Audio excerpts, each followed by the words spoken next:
Before dawn on the 29th of May, 1453, a young man stands on a hill above a city that has never fallen.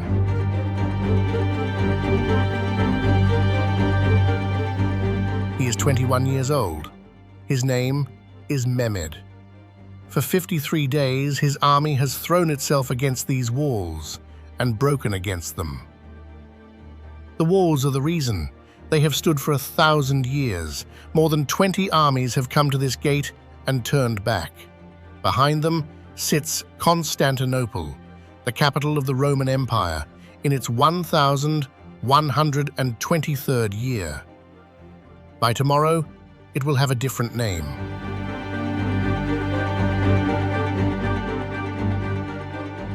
Mehmed has brought something the other armies did not have: a cannon. It was cast by a Hungarian engineer named Orban, a man who first offered the weapon to the city's defenders. They could not pay him, so he carried his design across the lines and sold it to the boy on the hill. The barrel is 8 meters long. It throws a stone ball the weight of a small horse. 60 oxen drag it into place. When it speaks, the sound carries for miles. And there is the water. A great iron chain lies across the mouth of the harbor, the Golden Horn, sealing it shut. No fleet can pass it. So Mehmed does not send his fleet through the chain. One night, he sends it over the land. 70 ships, hauled on greased logs across a hill, lowered into the harbor behind the chain by morning. The defenders wake to find warships where there had been only dry ground. On the 29th, the last assault comes in the dark. The last Roman emperor, Constantine XI, is somewhere in the breach. He is never found. By midday, the city is taken. Mehmed rides through streets he has only seen on maps to the great domed church at the center of the world and stops at its doors. An empire that began with Caesar, that had lasted nearly 1,500 years, ends here, on a Tuesday, before lunch. The city he walked into that morning is still standing. It has been called Byzantium and Constantinople, and finally, Istanbul. It has been the capital of empires, the prize of armies, the seam where two continents almost touch. 15 million people live on it now, and it sits, as it has always sat, exactly between two worlds. This is Istanbul.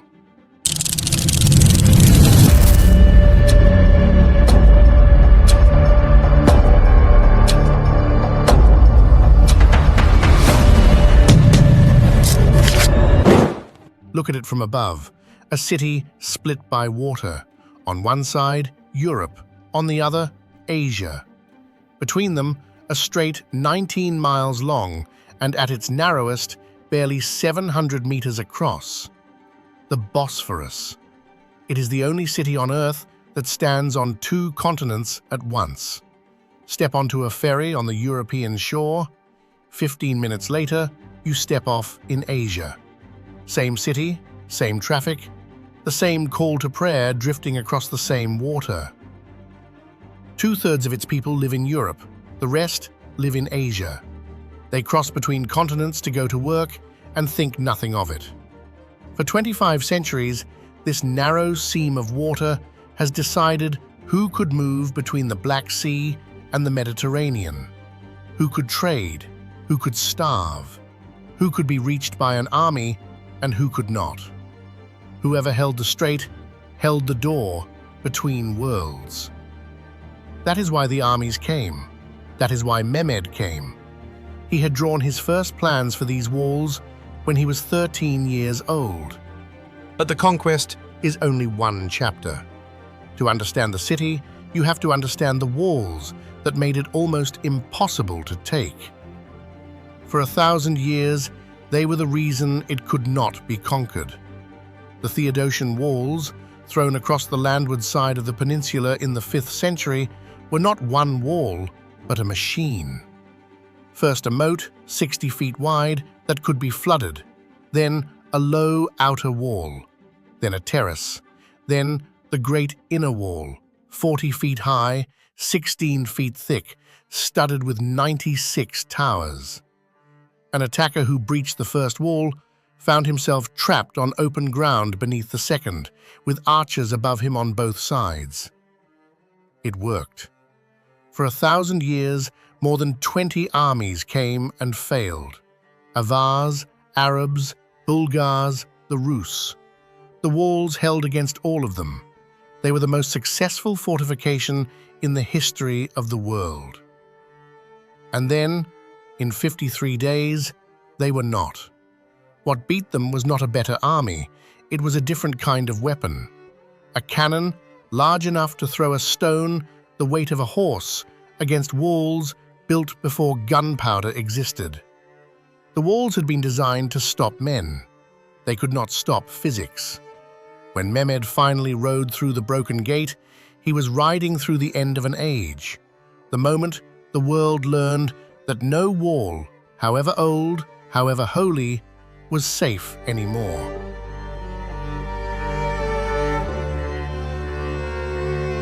And Mehmed did something with his victory that few conquerors would have thought to do. He did not see himself as the destroyer of Rome. He saw himself as its heir. He had the libraries searched for Greek and Latin manuscripts. He sat for an Italian painter in the European fashion and had his portrait made in oils, a Muslim sultan framed like a Renaissance prince. He kept Byzantine scholars at his court, and he took a new title in addition to all the others, Kaiser-i-Rum, Caesar of the Romans. In his own mind, the empire of Constantine had not ended on that Tuesday in 1453. It had simply changed hands and changed continents. The Roman crown had crossed the water from Europe to Asia, and he was wearing it. But long before any of that, before the cannon and the empire and the name we use now, there was a sailor, an oracle, and a question about where to build a town. Around 657 BC, Greek colonists from the city of Megara came looking for a place to settle. Legend says their leader, a man named Byzas, asked the oracle at Delphi where he should build. The oracle gave him an answer that sounded like a riddle. Settle opposite the land of the blind. When Byzas reached this strait, he understood it. An earlier colony already sat on the Asian shore, on a flat and ordinary beach. They had looked at one of the finest natural harbors in the world, just across the water, and never seen it. They were the blind. Byzas built on the European side, on a triangle of land where the harbor met the sea, and named the city after himself, Byzantium. For nearly 1,000 years, it was a Greek town. Then, in the year 330, a Roman emperor changed everything. Constantine the Great needed a new capital. Rome had become too far from the empire's threatened edges. He chose this peninsula. He poured the wealth of the Roman world into it. He called it New Rome, though everyone soon called it after him instead. Constantinople, the city of Constantine. It would be the capital of the Roman world for the next 1,100 years, and by the end, the Greeks who lived there had a quiet name for it. When they spoke of going into the city, the only city that mattered, they said it in 3 words. Aistin Poli, into the city. Say those 3 words quickly enough, across enough centuries, and they wear down into a single one. Istanbul. The modern name of the city is just the Old Greek for going home. The Byzantine city had a beating heart, and it was not a church. It was a racetrack. Beside where the Blue Mosque stands today, the emperors built the Hippodrome, a stadium for chariot racing that could hold 100,000 people. In a city with no elections, the races were where the public made itself heard. The crowd split into factions named for the colors the drivers wore, the blues and the greens, and those factions became something between sports clubs and political parties. To cheer for a color was to take a side. In the year 532, the two factions stopped fighting each other and turned on the emperor instead. The riot began at the races with a single shouted word: Nika, conquer, the cry the crowd used to urge on the chariots. For a week, the city burned. The mob tried to crown a new emperor. The emperor, Justinian, nearly fled. Then his soldiers sealed the exits of the hippodrome with the rioters trapped inside and killed them where they sat. 30,000 people died in an afternoon in a stadium over a chariot race that had become something else. The fire of those riots burned down the church that had stood at the center of the city, and so Justinian rebuilt it, greater than anything the world had attempted. At the heart of the old city stands a building that has never been able to decide what it is. For 900 years it was a church, for 500 it was a mosque, for 80 it was a museum. Today it is a mosque again. It has been the holiest building in Christendom and a crown of a Muslim capital, and the marks of both are still on its walls, side by side, arguing quietly with each other. Hagia Sophia. It was raised in 5 years, an impossibly short time for what it is. In 537, Justinian gave the work to 2 men who were not architects but mathematicians, Anthemius of Tralles and Isidore of Miletus, and told them to throw a dome over the center of the world. The problem with a dome is weight. A dome wants to push outward as it presses down, and the walls beneath it want to burst. Their answer was to set the great dome on 4 arches and to carry its outward thrust down through a cascade of half-domes and smaller domes, spreading the load until it reached the ground. 40 windows ring the base of the dome. They let in so much light that the dome seems not to rest on the building at all, but to float above it, suspended on a ring of fire. It held. For nearly 1,000 years, it was the largest enclosed space ever built by human hands. When Justinian first walked inside, the story goes, he thought of the temple in Jerusalem and said only, "I have outdone Solomon." When Mehmed rode to its doors in 1453, he did not tear it down. He prayed in it. He ordered it turned into a mosque, and he protected it. A century later, when its great dome began to lean and crack, it was an Ottoman architect who saved it, bracing it with buttresses that hold it up to this day. Look up near the entrance, and there are still Christian mosaics in the gold above the doors. Look higher, and there are vast medallions of Arabic calligraphy. A figure of the Virgin Mary looks down from the apse toward the names of the first caliphs of Islam.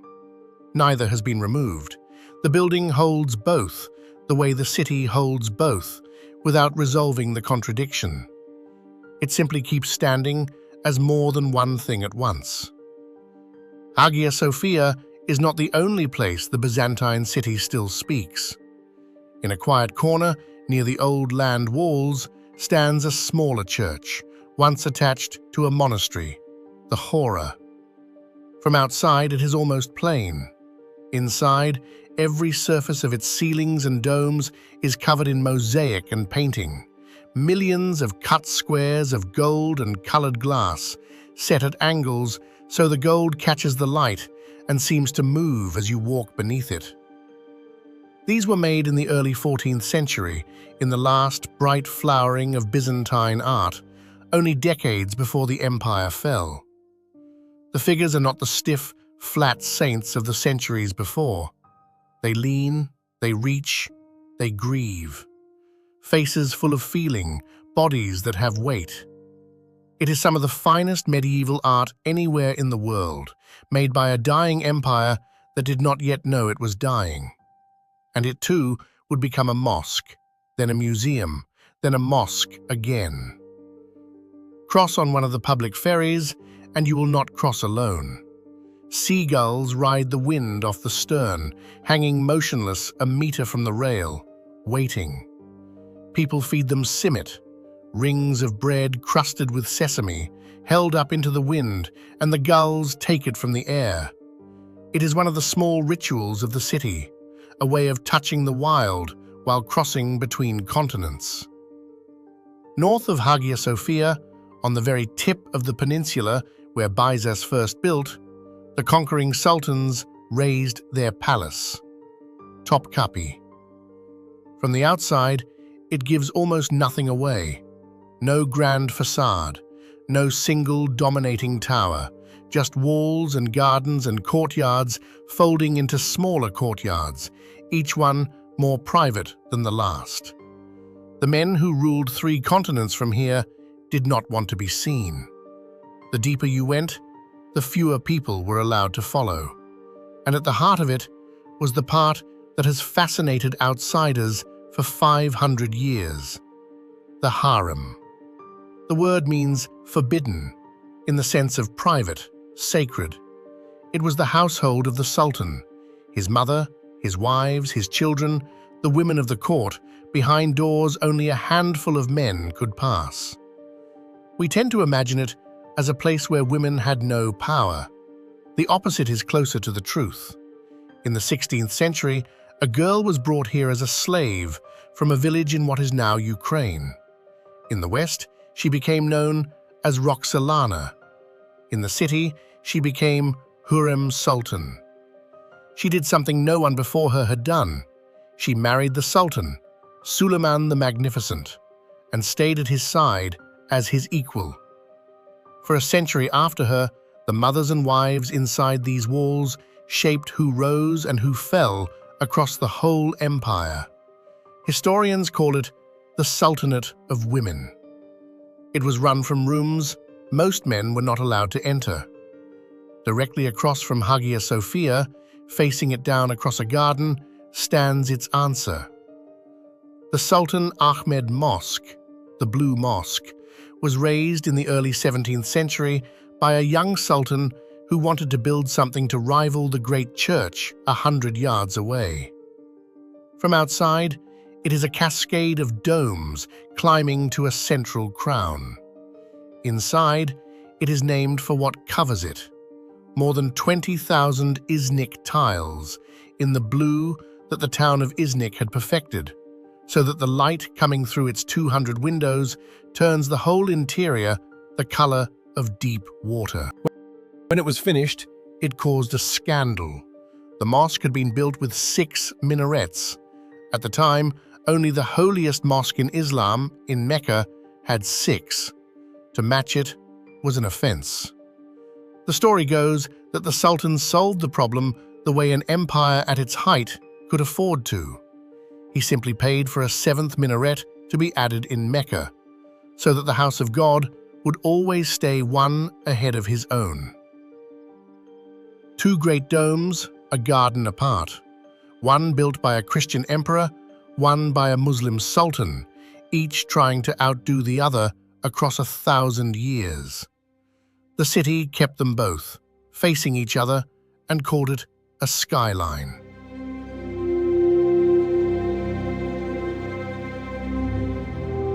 Twice a year, the sky above the strait fills with something older than the city. Istanbul sits on one of the great bottlenecks of bird migration on the planet. Hundreds of thousands of storks, eagles, buzzards, and honey buzzards funnel through here, between Europe and Africa, every spring and every autumn. The reason is physics. Large birds do not flap across continents. It costs too much. They ride columns of warm air rising off the land, circling upward, then gliding for miles to the next column. Open water gives off no such heat, so the birds refuse to cross the wide seas. They search for the narrowest gap between continents, and they find it here, at the Bosphorus. On the right day in September, you can stand on a hill above the city and watch white storks pour overhead in their thousands, wings set, silent, sliding south toward the strait. They have done this since long before there was anyone here to look up. The Ottomans built hospitals for the ones that fell injured, a house in the old city of Bursa that existed only to mend broken stalks. The city has always understood that it sits on a road used by more than people. The city Mehmed conquered was almost empty. The siege and the plague before it had hollowed it out. Where there had once been 500,000 people, there were now perhaps 50,000, living in walled villages among open fields inside the ruins. Mehmed had won the greatest city in the world, and it was a shell. So he set out to refill it. He brought in Greeks, Armenians, Jews, Turks, by invitation, by force, by tax break, and settled them in quarters across the city. He needed merchants, so he built them a place to trade. At the center of the old city, he raised a covered market of stone, vaulted against fire, locked at night behind heavy gates. It grew. Every sultan added to it. Today, the Grand Bazaar covers 60 streets under one roof. 4,000 shops, 20,000 people work inside it. It has its own mosques, its own fountains, its own police. For 5 centuries, it has been one of the largest covered markets on earth, a city inside the city, built for one purpose, the movement of goods. And the goods moved because of where Istanbul sat. The silk roads from China and Persia ended here. The spice routes from India and Arabia ended here. Almost everything bound for Europe from the east had to pass through this one city, and the city took its cut. That wealth paid for everything else. It paid for the workshops behind the palace where craftsmen from every corner of the empire, Turkish, Persian, Arab, European, worked side by side. Out of that mixing came new things. The tile makers of Iznik learned to fire a red the color of fresh blood and a blue deeper than any before it, and covered the walls of the mosques in gardens of ceramic flowers that have not faded in 400 years. The empire was rich, and it turned its wealth into beauty. The skyline of domes and minarets the whole world pictures when it pictures Istanbul. All of it was bought with the tolls of the strait and the takings of the market. Down the hill from the Grand Bazaar by the water is the other market. The Spice Bazaar, raised in the 17th century and paid for with the taxes on goods coming from Egypt, it still smells of what it sold. Mounds of saffron and sumac, dried figs and apricots, sacks of tea, blocks of honeyed pastry, pyramids of Turkish delight in a dozen colors. This was where the spice routes from the east finally emptied out. Cinnamon and pepper and cloves that had crossed half the world to reach a stall by the Golden Horn. The food of the city is the empire's map, written on a plate. Yogurt and grilled meat from the Turkic steppe, sweet pastries soaked in syrup from the Arab south, stuffed vegetables and seafood from the Greek coast, coffee carried up from Yemen that the city loved so much it gave the drink its European name. Istanbul ate from everywhere it ruled, and never stopped. The coffee deserves its own story. When it first reached the city in the 16th century, Istanbul did something new with it. It opened houses where men could simply sit and drink it and talk. These were among the first coffee houses in the world. They spread fast, and the authorities grew nervous. A place where people gathered with no purpose but conversation was a place where they might talk about the wrong things. Coffee was banned more than once. It always came back. From this city, by way of Venice, The coffee house spread into Europe, and with it, a habit that would shape the cafes of Paris and Vienna and London. The world's idea of sitting over a small cup and an argument began on the shores of the Bosphorus. The greatest of those domes belongs to a man who spent his life trying to beat a church. It is 1550. On a hill above the Golden Horn, an old soldier stands looking at an empty slope. His name is Mimar Sinan. He was born a Christian in a village in central Anatolia and taken from his family as a boy under the Ottoman levy to be trained, converted, and turned into an engineer. He built bridges for the army on campaign.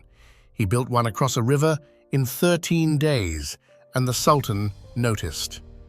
Now he is the chief architect of the empire, and Suleiman has given him an order. Build me a mosque greater than all the others. Sinan has one rival in his mind, and it has been dead for 1,000 years, the builders of Hagia Sophia. He measures himself against their dome every day of his life. Over the next 7 years, he raises the Suleymaniye on this hill, a vast central dome flung over a hall flooded with light, surrounded not just by a mosque, but by a small world. Schools, a hospital, a kitchen feeding the poor, baths, shops. He builds on a slope sliding toward the sea, and he makes the slope hold. He worked for nearly 50 years under 3 sultans and built close to 300 buildings. And the one church he could never quite surpass was the one he spent his old age repairing, bracing the cracking dome of Hagia Sophia so that it would outlive him too. He died at 99 and was buried in a small tomb he designed himself, in the shadow of the mosque he loved most.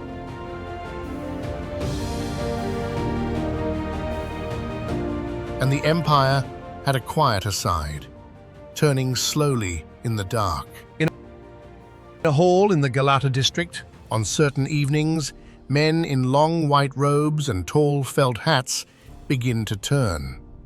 They are the dervishes of the Mevlevi order, followers of the 13th century poet Jalal ad-Din Rumi, whose words on love and longing are still among the most read in the world.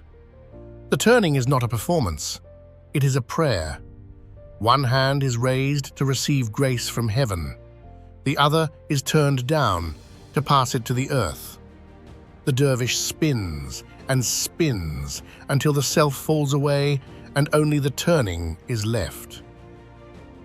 The Ottomans were a military empire built on conquest and tax and the movement of goods.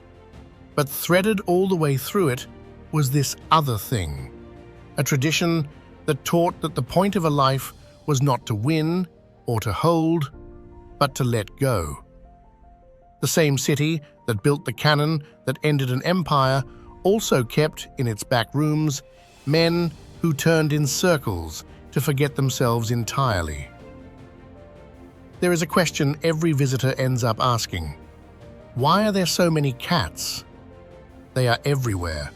On the warm hoods of cars, on mosque windowsills, asleep in the laps of shopkeepers, walking into cafes as though they own them. No one owns them, and everyone does. Estimates run from 100,000 to well over 1 million street cats living loose in the city, and the city does not treat them as a problem. There is a blanket policy. No killing, no rounding up.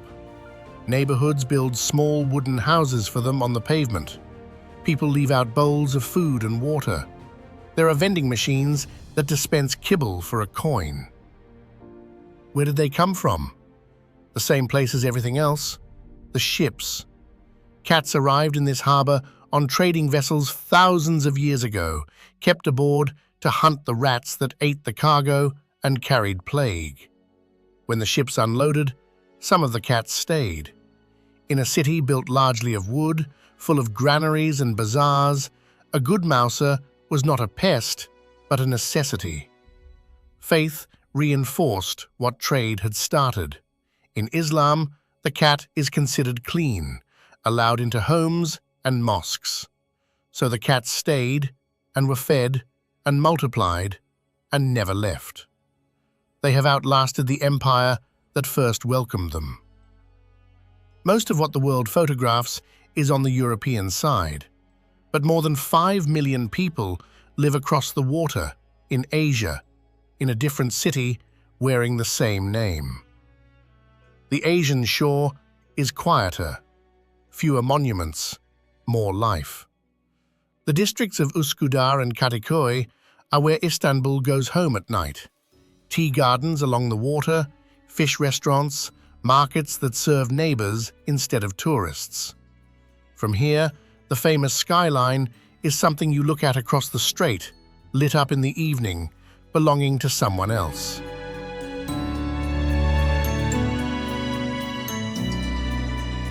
Just offshore, on a tiny island where the strait meets the sea, stands a small tower, the Maiden's Tower. There has been something on that rock for more than 2,000 years. A toll gate, a lighthouse, a quarantine station, a prison. The legends say a sultan once locked his daughter there to keep her safe from a prophecy that a snake would kill her, and that the snake reached her anyway, hidden in a basket of fruit. You can stand in Asia and look at Europe, close enough to count the windows.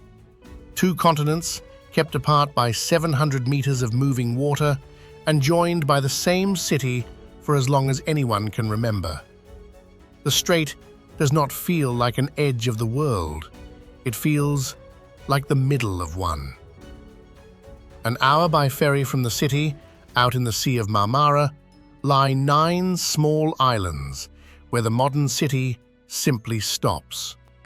Cars are not allowed on the Prince's Islands. For generations, people moved by horse and carriage and bicycle, and the loudest sound was the sea. The name comes from their oldest use. This is where Byzantine emperors sent the relatives they feared, the princes and princesses who might want the throne, to be blinded or shut in monasteries or simply forgotten. To be exiled to the islands was to be removed from history without being killed. In the 20th century, the islands kept that role as a place of refuge and exile. When Leon Trotsky was expelled from the Soviet Union, he spent 4 years here, on the island of Buyukada, writing in a wooden house above the water. The city has always needed a place just outside itself, close enough to see, far enough to disappear. The islands have been that place for 1,500 years. And the strait itself is alive. 3 kinds of dolphin move through the Bosphorus: bottlenose, common, and the small, shy harbour porpoise. They follow the fish that pour between the Black Sea and the Mediterranean on the currents that run through the strait in 2 directions at once. Fresher water flowing out along the surface, saltier water sliding back underneath.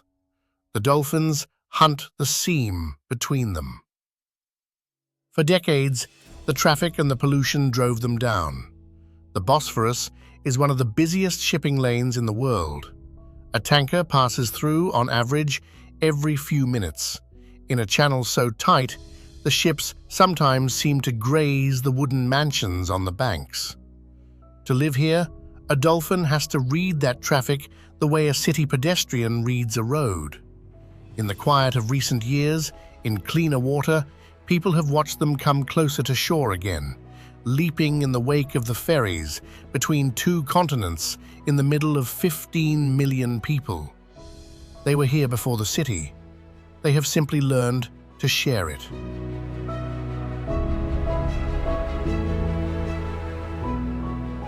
But the water that made the city is also the thing that most threatens it. The Bosphorus is young, as geography goes. For most of its history, the Black Sea was a lake, cut off from the world's oceans. Then, several thousand years ago, the rising Mediterranean breached the land barrier and poured north, drowning the old shoreline and carving the strait we see today. The two continents it separates are not standing still. They are being pushed past each other, grinding along a crack in the earth that runs east to west across the whole of Turkey, the North Anatolian Fault. And the fault runs out into the Sea of Marmara, just south of the city, where it is locked and silent and storing pressure. Istanbul is built on the seam between two continents in more than one sense. The same geography that gave it the strait, the harbour, the trade, and the empires also placed it on one of the most dangerous fault lines on the planet. The city has never been able to separate its gift from its threat. They are the same line. Between the monuments, there is the ordinary city, and it runs on small things.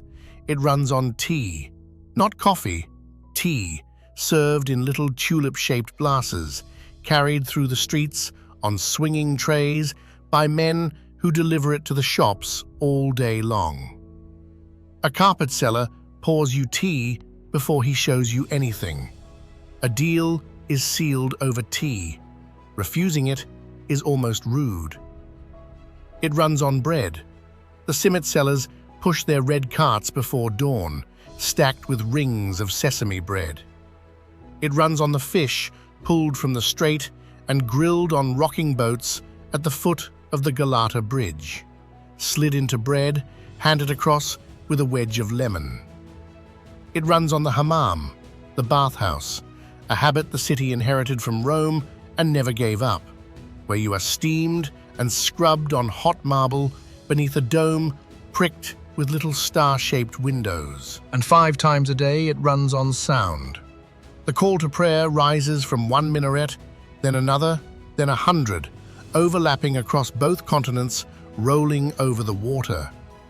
For a few minutes, the whole city is wrapped in the same voice. Then it fades, and the tea trays start moving again. Across the Golden Horn from the old city rises another hill and another history, Galata. For centuries, this was the foreign quarter, a colony of Genoese traders who held the north shore of the harbour under their own flag, even as the Byzantines ruled across the water. They built a great stone tower to watch over their walls. It still stands, round and severe above the rooftops. When Mehmed dragged his ships overland to bypass the chain, it was over these very hills, behind the Genoese town, that he hauled them. Climb up from the tower, and you reach Beyoğlu, the modern, restless heart of the city.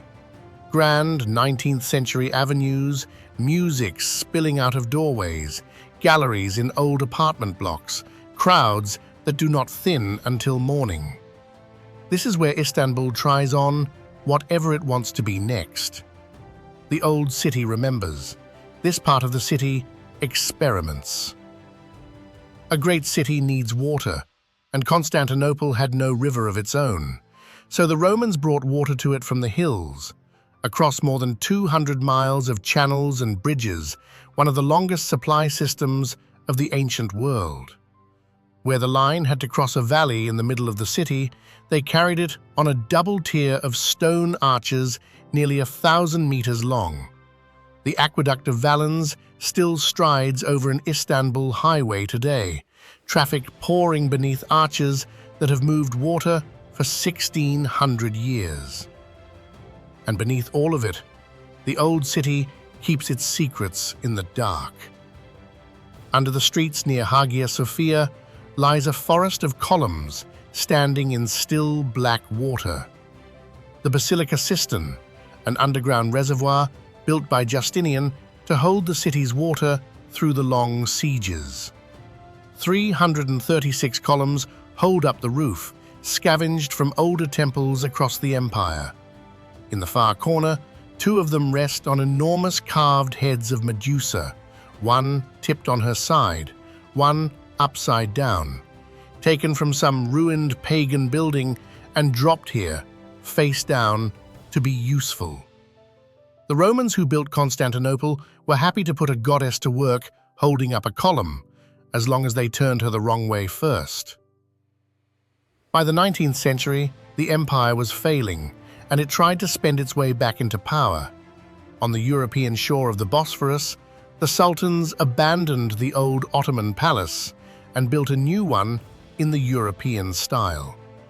Dolmabahce, a quarter-mile of white marble along the water, with one of the largest crystal chandeliers in the world hanging from its ceiling, 4.5 tons of glass.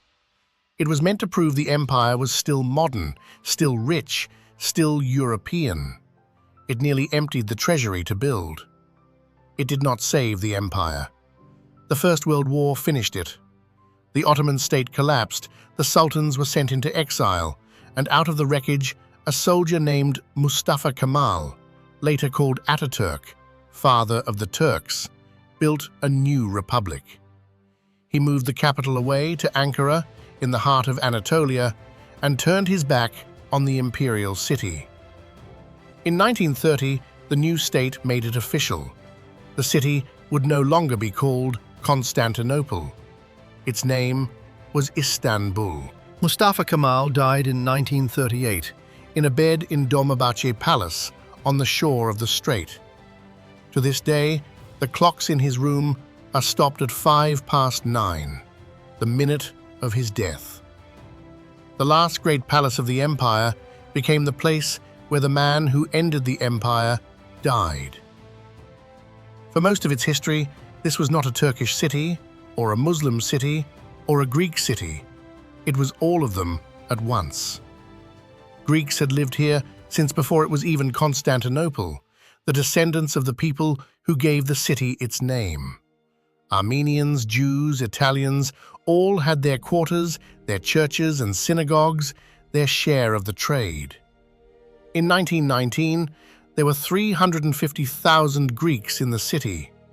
The Ottoman world had been many things, often cruel, but it had held this mixture together for centuries. The 20th century took it apart.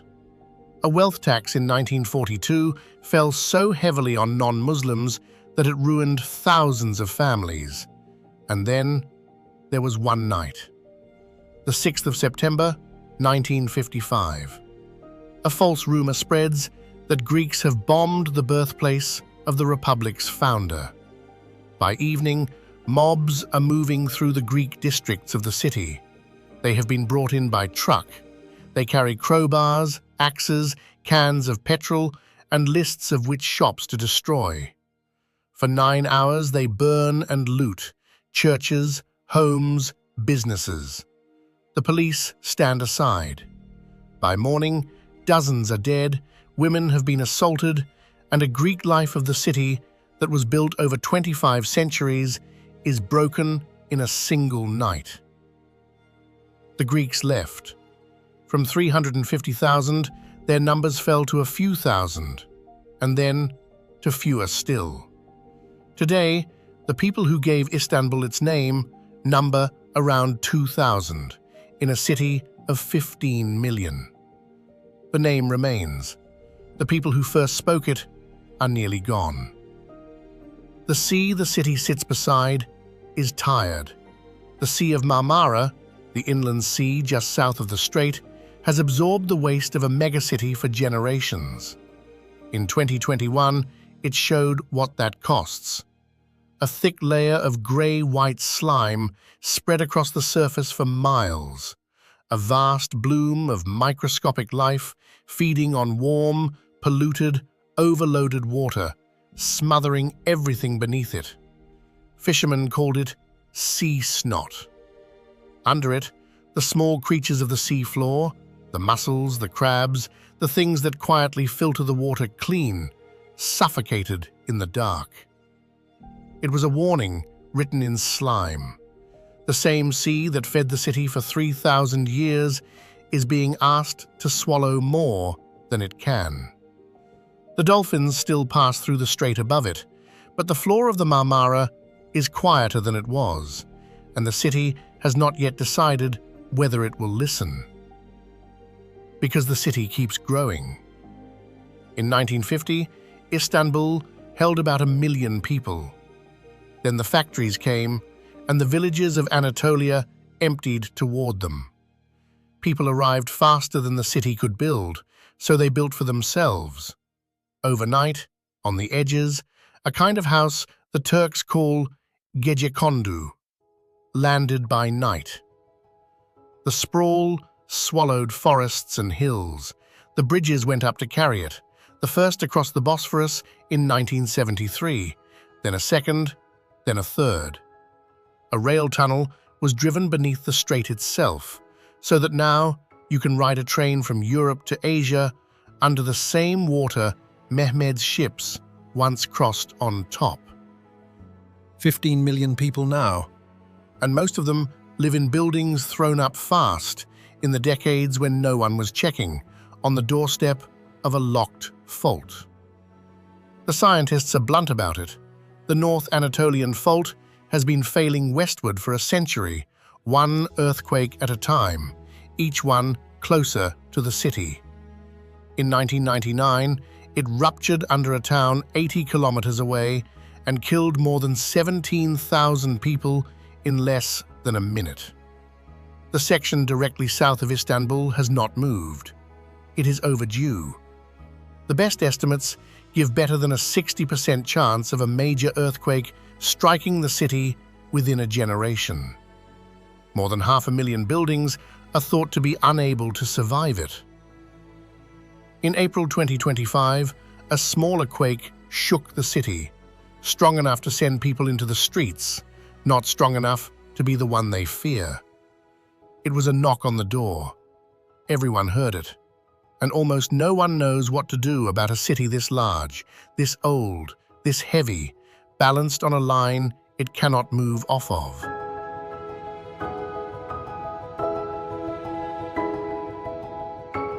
And still they come. The city Mehmed once had to refill by force now fills itself. People arrive from across Anatolia, from the Balkans, from the Caucasus, and, in the last decade, from the wars to the south. Istanbul became home to hundreds of thousands of Syrians fleeing their own ruined cities, opening shops and bakeries in neighborhoods their grandparents had never heard of. It is the oldest story the city knows. For 25 centuries, the people fleeing one world and reaching for another have washed up here, on the seam between them, and stayed. The faces change, the languages change, the crossing does not. A city built on the road between continents has always been, before anything else, a city of arrivals. So come back, at the end, to the water. It is easy to think of the Bosphorus as a line that separates. Europe on one bank, Asia on the other, the city split in two. But stand on a ferry in the middle of it at dusk, and the opposite feels true. The strait is not what divides the city. The strait is what the city is. Everything has crossed here. The Greek colonists looking for a harbor, the Roman emperors who made it the center of the world. Mehmed's 70 ships hauled over the hills in the dark to slip behind the chain. The armies, the merchants, the silk and the spice, the plague-carrying rats, and the cats that hunted them. The storks overhead in autumn, the dolphins beneath the hull.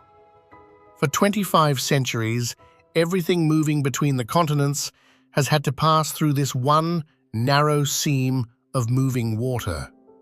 And the city grew up exactly on the crossing point to take its toll and tell its story. The chain that once sealed the harbor is gone. The thing armies died to control, you can now cross for the price of a bus ticket. A ferry leaves every few minutes. Step on in Europe. 15 minutes later, step off in Asia. The school children asleep against the windows do it twice a day and never look up. The greatest border on the map of the old world has become a commute. And that is the answer the city has been giving for 2,500 years. It was never asked to choose. It was never only European or only Asian, only Christian or only Muslim, only Greek or only Turkish. It was placed on the seam, between continents, between empires, between faiths, between the past it cannot demolish and the future it cannot stop building. And it learned to be both. To hold the contradiction without resolving it, the way its great church holds a virgin and a verse of the Quran on the same wall, and simply keeps standing. It has been burned, Sacked, renamed, and shaken to the ground more times than anyone has counted. Each time, it has been rebuilt on the same seam, because the seam is the whole point. A city in the middle does not get to rest. It only gets to go on being in the middle, which it has done longer than almost any city on Earth. We like our cities to be one thing. We put them in one country, on one continent, under one name, and we expect them to stay there. Istanbul has never agreed to that. It is the reason the city is so easy to misread. Every story told about it is true and incomplete at the same time. The European city is real, so is the Asian one. The Byzantine city, the Ottoman city, the Turkish city, all of them are still here, layered on top of each other, none of them willing to be the last word. You can see it in the smallest things. A cat asleep on a 1,500-year-old marble step, fed by a shopkeeper whose grandparents were not born in this country, in the shadow of a church that became a mosque, that became a museum, that became a mosque again. None of it cancels the rest, it only accumulates.